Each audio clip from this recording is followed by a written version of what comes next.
Now we're going to look at hypothesis testing. We're going to start just by looking at what the hypotheses are.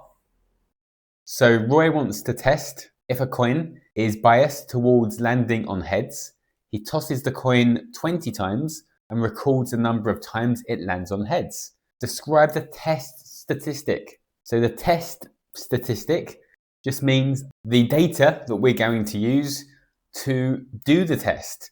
So the data is the number of times out of 20 the coin lands on heads.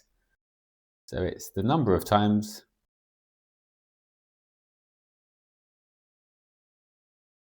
out of 20 the coin lands on heads.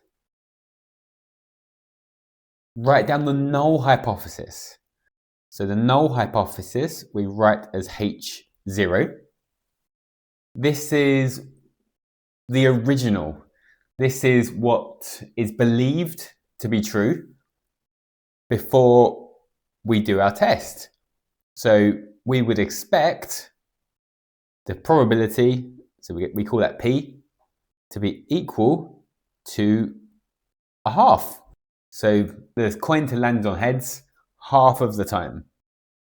Write down the alternative hypothesis. So that's what we're testing.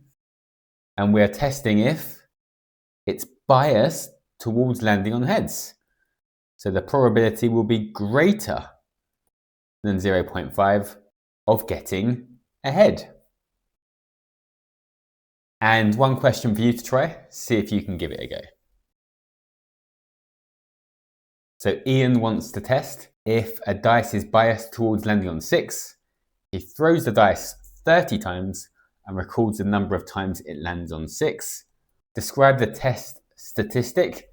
That's the sample we're taking to test the idea.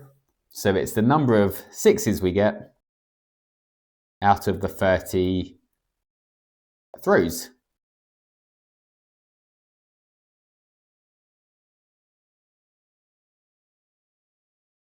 Write down the null hypothesis. So what would we expect the chance, the probability of getting a 6 to be? So our null hypothesis, H0, it will be 1/6.